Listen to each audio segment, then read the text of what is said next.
কাউসার ফাসাল্লি লিরাব্বিকা ওয়ানহার ইন্না শানিয়াকা হুয়াল আবতার। আল্লাহু আকবার।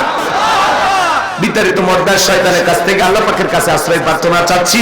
পরম কোন অসীম দয়ালু আল্লাহ তাআলা নামে শুরু করছি। সূরার নাম কাউসার। যে কোন আয়াত বা সূরার তাফসীর করতে হলে কোন প্রেক্ষাপটে কোন সময় আল্লাহ তাআলা সেই সূরাটি বা আয়াতটি নাজিল করেছেন, সেই নাজিলের প্রেক্ষাপট জানা দরকার আছে না? আরবিতে বলা হয় শানে নজুল। যদি শানে নজুল আলোচনা করা হয় তাহলে তাফসীর বুঝতে সহজ হয়। চিৎকার মেরে বলুন আল্লাহু আকবার। তো সম্মানিত ভাইরা আমার, আপাতত আপনাদের কাছে 12টা পর্যন্ত একটু সময় চাই। আপনারা কি 12টা পর্যন্ত থাকবেন তো ইনশাআল্লাহ? কারা কারা থাকবেন না তারা হাত তুলে দেখেন। যারা থাকবেন না, আলহামদুলিল্লাহ সবাই থাকার নিয়ত করছে। তাহলে দুইটা হাত তুলে একবার শুধু বলবেন ইনশাআল্লাহ। একটু ভালোবেসে ডাকবেন না ইনশাআল্লাহ।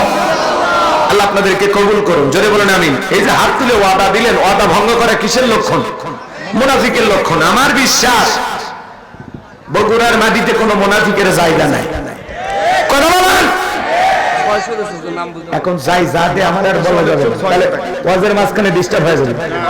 কোনো কথা নাই। 12টার আগে বলবেন অমুক অতিথি আসছে বাবা, যাই যা আসুক সম্মান দিবেন, বসাবেন, ঠিক আছে? আমার মুনাজাতের আগে 2-4 মিনিট যদি কাজ থাকে দিলে দরকার আমি মাইক ছেড়ে দিব, আপনার ভগর পর্যন্ত চালাবেন, কিন্তু 12টার আগে আমার আর ধরবেন না। যে রেডি তাহলে সূরা কাউসার কোন প্রেক্ষাপটে কোন সময় আল্লাহ তাআলা নাজিল করেছেন, সেই নাজিলের সময়কালটা তুলে ধরা দরকার আছে না? না আমার ভাইয়েরা, দিল দিয়া কথাগুলো বুঝবেন বাজান। বিশ্বনবীর প্রিয় সাহাবী হযরত আনাস রাদিয়াল্লাহু তাআলা বলেন, নবীজি কাবার হাতিমে হেলান দিয়া বসা। আমি তাকায় দেখি নবীজির মনটা ভীষণ খারাপ, মুখটা মলিন, চোখের কোণা দিয়া অশ্রু ঝরতেছে।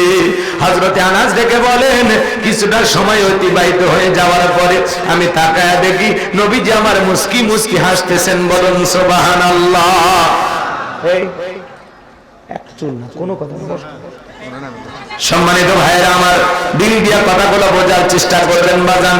নবীজি কেন কাঁদেন, কেন হাসেন, এর পিছনে রহস্য আছে না নাই?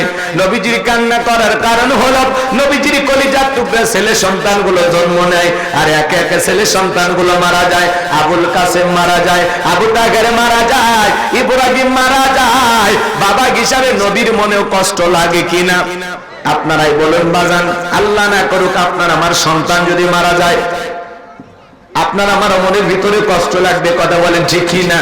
একেতে সন্তান হারানোর ব্যথা, অন্যদিকে নবীজির কাছের চাচা নাম হলো আবু লাহাব ডেকে বলে, ভাতিজা তোমার বংশী বাতি জ্বালানোর কেউ থাকলো না, তুমি একটা লেজ কাটা, তুমি একটা নির্বংশ, তুমি একটা হাত করে জোরে কন্যা। নাউযুবিল্লাহ। যদিও রাসূলের 4-4টা কন্যা সন্তান জীবিত ছিল, কিন্তু নবীজির ছেলে সন্তানগুলো জন্ম নেয় আর একে একে ছেলে সন্তানগুলো মারা যায়। নবীজির ছেলে সন্তানগুলো বাজান গো আমার কেন শিশুকালে মারা গেলেন? একটা ছেলেও কেন যৌবন পর্যন্ত জীবিত থাকলো না? অনেক পয়গম্বরের সন্তান জীবিত ছিল, আপনার আমার নবীর ছেলে সন্তানগুলো কেন জীবিত থাকলো না? আল্লাহ তাআলা কেন শিশুকালে উঠিয়ে নিলেন? এর পিছনে কারণ আছে না নাই? নবীজির ছেলে সন্তানগুলো শিশুকালে বিদায় নেওয়ার পিছনে কারণ আছে 3টি। জোরে বলেন কয়টি? আর নবীর উম্মত হিসেবে জানতে মনে চায় না নবীজির ছেলে সন্তানগুলো কেন মারা গেল? কি সেই 3টি রহস্য, কি সেই 3টি কারণ? কারা কারা শুনতে চান হাত তুলে দেখান। সবাই শুনতে চান তো ইনশাআল্লাহ? আল্লাহ কবুল করুন। জোরে বলুন আমিন। আমার ভাইয়ের নবীজির ছেলে সন্তানগুলো কেন মারা গেল? কি সেই 3টি রহস্য, কি সেই 3টি কারণ? যদি বলতে চায় তাহলে 3 নাম্বার আয়াতের আলোচনা করা লাগবে। আমি কি 1 নাম্বার আয়াত বাদ দিয়ে 3 নাম্বারে যাব, নাকি আস্তে আস্তে শুরু করা যাক? ধৈর্য আছে তো ভাই? ধৈর্য আছে তো ইনশাআল্লাহ? আমার ভাইয়েরা, একে তো সন্তান হারানোর ব্যথা, আপন মানুষদের সমালোচনা, অন্যদিকে সাহাবায়ে কেরাম যারা ইসলাম ধর্ম গ্রহণ করে, কাফির বেঈমান তাদের উপর নির্যাতন জুলুমের স্টিম রোলার চালায়। হযরতে বেলাল কখনো কালেমা পড়ে মুসলমান হন নাই, নবীজি রাতের বেলায় দারুল আরকামে বাসা। হযরতে বেলাল বিশ্ব নবীর দরবারে উপস্থিত হয়ে গেলেন। নবীজির চেহারার দিকে তাকাইয়া ডেকে বলেন, নবী গো, আপনার চাইতে সুন্দর মানুষ আমি জীবনে কোনোদিন দেখি নাই। বলুন সুবহানাল্লাহ। আপনার আমার নবী কতটা সুন্দর ছিলেন জানেন? হযরতে জাবের রাদিয়াল্লাহু তাআলা আনহু বলেন, পূর্ণিমার রাত আমি রাসূলের বাড়িতে গিয়েছিলাম, সেদিন দেখেছিলাম চাঁদ উদয় হয়েছে দুইটা, একটা চাঁদ আসমানে আর একটা চাঁদ জমিনে। হযরতে জাবের ডেকে বলেন, আমি একবার আকাশের পূর্ণিমার চাঁদের দিকে তাকাই আর একবার বিশ্ব নবীর চেহারার দিকে তাকাই। হযরতে জাবের রাদিয়াল্লাহু তাআলা আনহু বলেন, ওই আকাশের পূর্ণিমার চাঁদের চাইতেও বিশ্ব নবীকে আমার কাছে বেশি সুন্দর মনে হয়। আপনার আমার নবী কতটা সুন্দর ছিলেন জানেন? আম্মা জান আয়েশা ডেকে বলেন, যারা ইউসুফ নবীর চেহারার দিকে তাকাইয়া মিশরের নারীরা ফল কাটতে গিয়ে আঙ্গুল কেটে ফেলে দিয়েছিল, ওরা যদি আমার বিশ্ব নবীর চেহারার দিকে তাকাইতো, শুধুমাত্র আঙ্গুল নয়, আঙ্গুল কাটতে কাটতে হাত কাটতে কাটতে কখন যে নিজের কলিজা কেটে দুফাক করে দিত, মৌতের জন্য টের পাইতো না। আপনার আমার নবী এতটাই সুন্দর, বলুন সুবহানাল্লাহ। আম্মা জান আয়েশা আরো বলেন, ও দুনিয়ার মানুষ, তোমাদের একটা সূর্য আছে, আমি আয়েশার একটা সূর্য আছে। তোমাদের সূর্য উদয় হয় দিনের বেলায়, আর আমি আয়েশার সূর্য উদয় হয় রাতের বেলায়। আম্মা জান আয়েশা একদিন সেলাইয়ের কাজ করতেছিলেন, হাত থেকে সুইটা পড়ে গেল, বাতিতে কোনো তেল ছিল না, বাতি জ্বালাইতে পারলেন না, অপেক্ষায় বৈশা থাকলেন। বিশ্বনবী যখন এশার সালাত আদায় করার পরে সর্বপ্রথম ঘরের ভিতরে প্রবেশ করে নবীজি আম্মা জান আয়েশাকে সালাম দিলেন। নবী ঘরে ঢুকে স্ত্রীকে কি দিলেন? সালাম দিলেন। আপনি আমি যখন বাড়িতে প্রবেশ করব, স্ত্রীকে সালাম দেওয়ার দরকার আছে না নাই? বাড়িতে যাব, ওকে সালাম দিবেন, আসসালামু আলাইকুম রহিমা, কেমন আছো সোনা? ঘরের দরজাটা খোলো না, আমি তোমার লিটনের বাপ, তোমার দিওয়ানা। বউ খুশি হয়ে দরজা খুলবে, কথা বলবে কেনা? কিন্তু আমাদের ব্যবহার এত মিষ্টি না।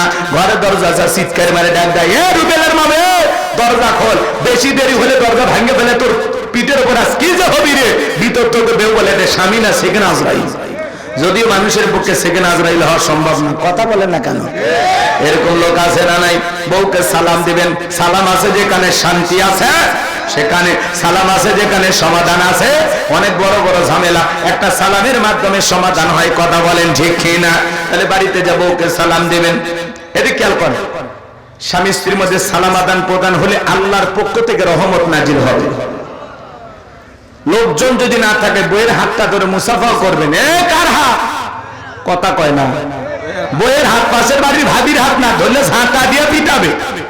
বইয়ের হাত ধরে মুসাফা করবেন। একেবারে যদি ময়দান ফাঁকা থাকে, কোলাকুলি সেরে নেবেন। এক জায়গায় ওয়াজ করলাম, ভাই বউকে সালাম দিবেন। এক যুবক বলে, হুজুর বউকে সালাম দিতে শরম লাগে। আমি তখন বললাম, তুমি বিয়ে করছো কি? কোন হুজুর? 3 সন্তানের বাবা আমি। আমি তখন বললাম, স্ত্রীর সবশের একটা দোয়া আছে, তুমি কি জানো? কয়, দোয়া হুজুর, এটা দোয়া পড়ার টাইম। কথা কেন? 3 সন্তানের বাবা হয়ে যায়, শরম লাগে না? বউকে সালাম দিতে গিয়ে শরম লাগে, ওটা শরম না শয়তানি। কথা বলে। বউকে সালাম দিবেন, হঠাৎ করে বউ সালাম দিলে বউ চমকে উঠতে পারে, কারে সালাম দিলাম? তখন বললাম, ময়না তোরে সালাম দিলাম। তখন বলতে পারে, হুজুর আজকে আবার কোন হুজুরের মুরিদ নিয়ে বাড়িতে ঢুকলা? সেদিনই তো উমুকের কাছে কলা চুরি করলা। কথা বুঝেন নাই? কারণ বউ আপনার আমার গোপন তথ্য সব জানে, কথা বলে ঠিক কিনা? মাঝে মাঝে বউকে সালাম দিবেন, বাজার 2-4 দিন দিতে দিতে অভ্যাসে পরিণত হয়ে যাবে। ছোট ছোট বাচ্চাদেরকে সালাম দিবেন, আজকে দেন, কালকে দেন, পরশুদিন দেখবেন ওই বাচ্চাই আপনাকে সালাম দিবে, কথা বলে ঠিক কিনা? সূরা নূরের 27 নম্বর আয়াতে আল্লাহ জানিয়ে দিয়েছেন, একজন মুমিন যখন আমার আরেকজন মুমিনের গৃহে প্রবেশ করবে, ওই গৃহবাসীর অনুমতি নিয়ে সালাম দিয়া তারপরে তার বাড়িতে প্রবেশ করতে হবে।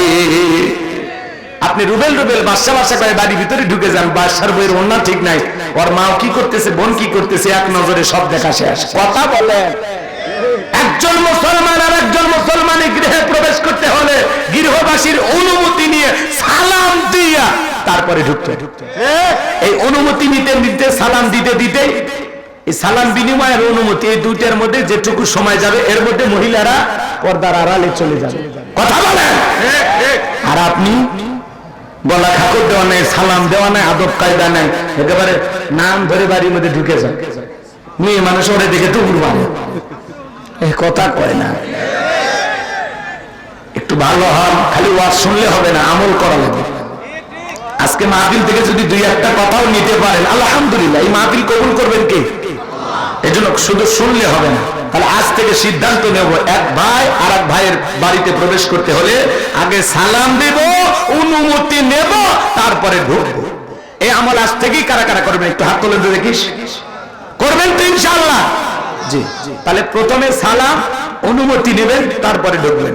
একবার সালাম দিবেন জবাব নাই, দুইবার সালাম দিবেন জবাব নাই, তিনবার সালাম দিবেন জবাব নাই। আপনারা ওই দরজা থাকারও দরকার নেই, বাইরে যান। আর মোবাইল নাম্বার থাকলে ফোন দিয়ে খবর নেন। কথা ক্লিয়ার না ভেজাল আছে? চলেন বাজান সামনের দিকে যাই।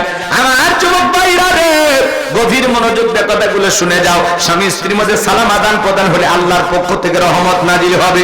যেই জবান দিয়ে সালাম আদান প্রদান হবে, স্বামী স্ত্রীর মধ্যে সালাম আদান প্রদান হলে একে অপরের প্রতি শ্রদ্ধা, ভক্তি, বিশ্বাস, ভালোবাসা বেড়ে যাবে।